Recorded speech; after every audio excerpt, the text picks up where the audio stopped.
Hello, this lovely day I wanted to talk about Dabi from My Hero Ultra Rumble and why he sucks. Now, why Dabi first? Well, he's getting a quirk skill set rather soon. Wednesday, if I'm correct. So they may buff this guy so his quirk skill set won't overshadow him. And also, I would like to start with Deku since he's my favorite character, but I'm a bit rusty with Assault Deku. I played too much Strike Deku and I feel like it would be weird to start off with a quirk skill set that not many people summon for or probably don't have. It would be better to start off with the base game character. I want to get used to Assault Deku because he got nerfed recently. So I want to play him some more just to get used to him, then make a video on him. But yeah, just sit back, relax, and let me explain to you why Dabi sucks. Ready. We're mixing pros and cons for Dabi in this section because it'll be easy for me to convince you that he just downright sucks if I never name anything good for him, because he has a lot of pros, but these positive aspects never come into play that much that it makes his cons more prevalent. And I want to do this mixing in the cons because it will keep the flow of the video still, because I'm listing off good things about him but telling you why they also suck in advance. Let's start. Dabi's biggest pro was also his greatest buff. That being to his special action, Unquenchable Flame, baby. Now, it used to be called Cremation, but I like Unquenchable Flame more. It is the most unique special action in the game, to where I got third party right here, but I can just self-revive myself, and it's awesome. Like, I got away from twice, and I managed to KO Todoroki by myself without needing twice. Sadly enough, I lost this game, right? That was just suck. But in the second game, to where I had with this, it really shined. To where Ida would miss his beta right here. Then I self-revived myself. And I managed to survive long enough to get my plus chaos. I was at my most powerful. Got plus chaos because of my self-revive. And I managed to KO Mirio because of it. And KO Ida because of it. I wouldn't have gotten this win if it wasn't for the self-revive.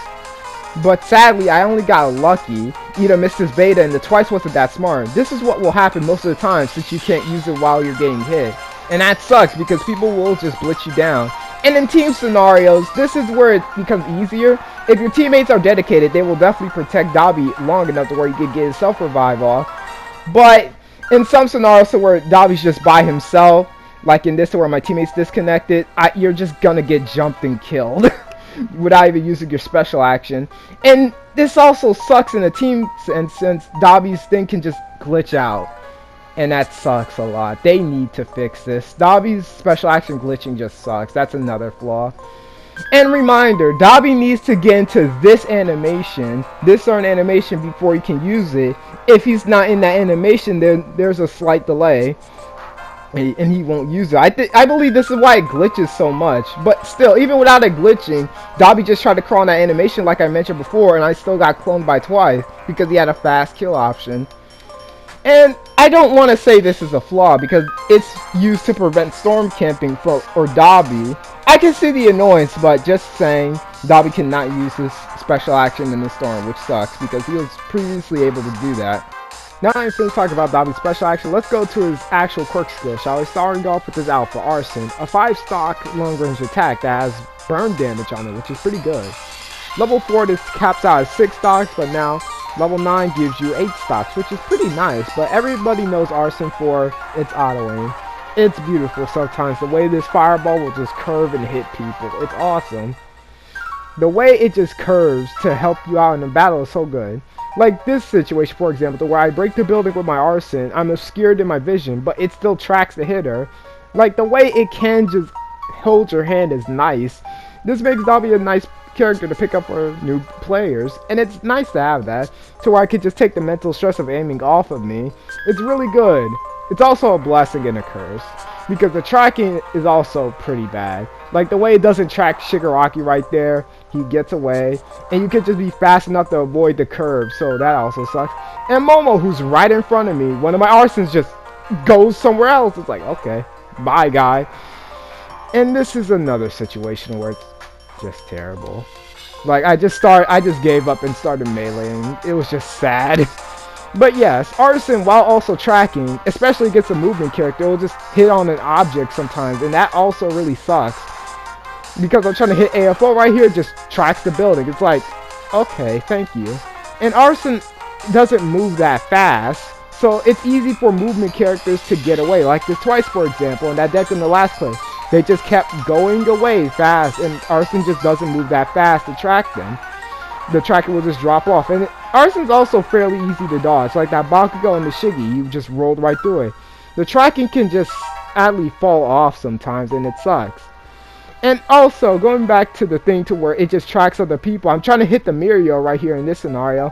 It then tracks Toga. I'm like, okay, fine, I'll aim for Toga then. Then it just tracks Momo. I'm like, what is out? Arson is a really good, okay, I won't say really good. It is an inconsistent attack.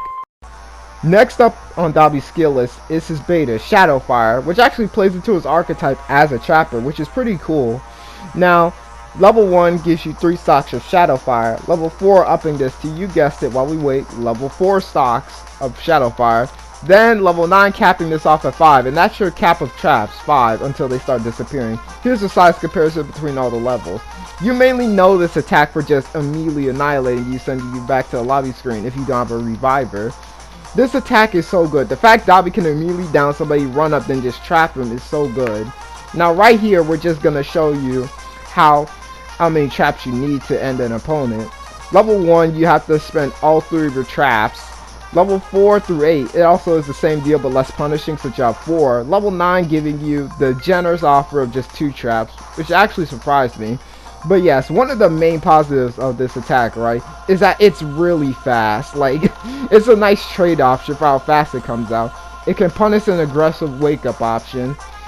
You either had to learn the hard way. And it forces an archetype, that be melee attacks and brawlers, to play by your rules. And if they run into your trap, they get tripped.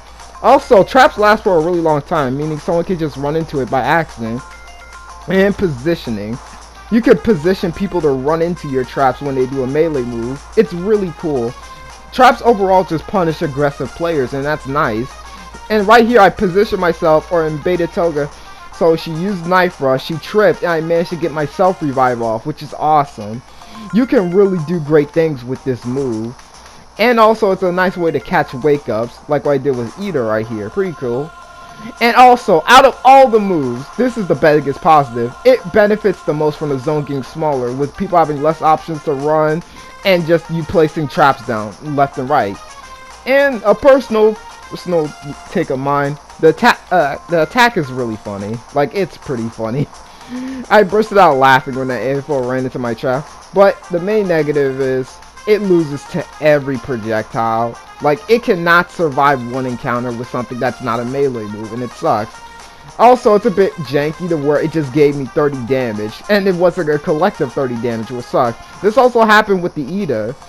Now, another thing about this attack is that its reload speed is not that good, and it's a stationary attack to where you have to bait your opponent in, and some fights it's just downright useless.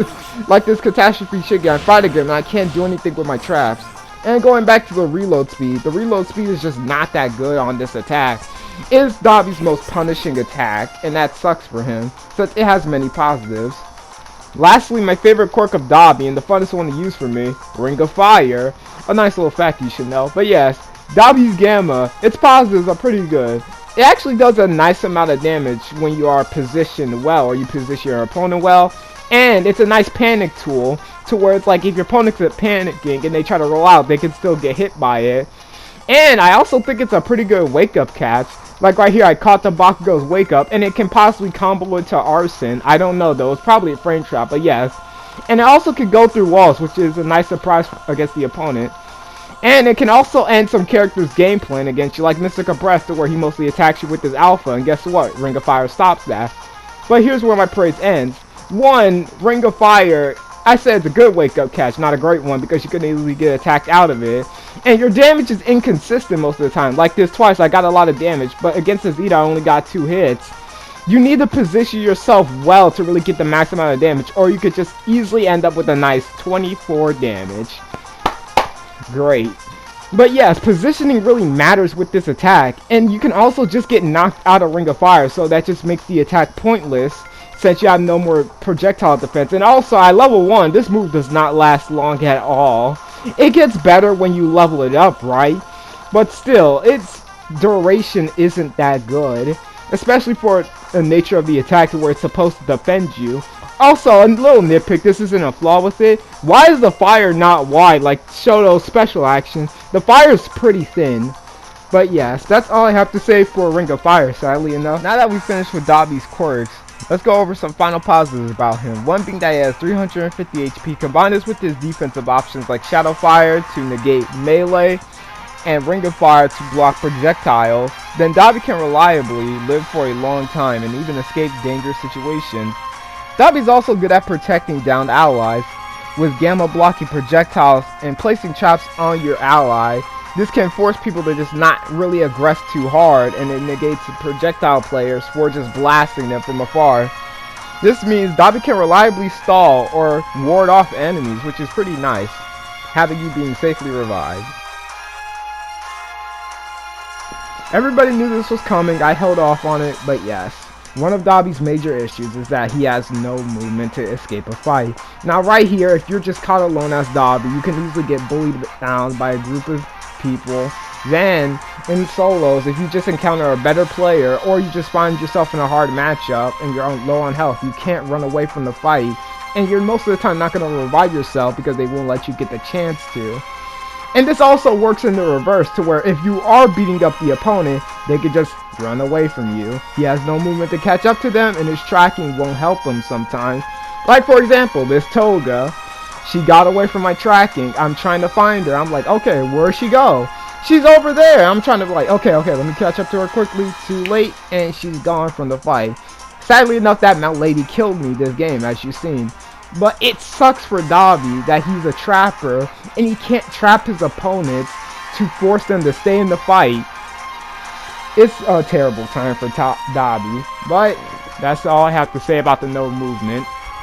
My final critique for Dabi is that he takes a while to get stronger. I'm not talking about leveling up, even though I think his early game is pretty bad, with Arson doing 42 damage, no assault character leader by the way. His Shadow Fire does pretty good damage, but you have to kite them into it, and one alpha or projectile and it's gone, and you're limited with 3 uses of Shadow Fire. Ring of Fire doesn't last that long to be that useful. I'm talking about Dabi to where the storm's getting smaller and he's getting stronger from that. Because Rapids not only have less opportunities to just go places, because they're just going to end up in the storm, Rapids are also more likely to just run inside your traps. Hell, not even Rapids, just people in general. They're more likely to run inside your traps, which makes full use of his trapper mindset or archetype. All of his moves get stronger, with Ring of Fire being more dangerous and Shadow Fire and Arson being more dangerous. He just has more opportunity in a smaller area, and that sucks knowing that Dabi's not at his greatest potential when he spawns in. But that's my final thoughts on Dabi. This is why I believe he sucks. Nothing more to say, this is the end of the video. Have fun with the Dabi skill set.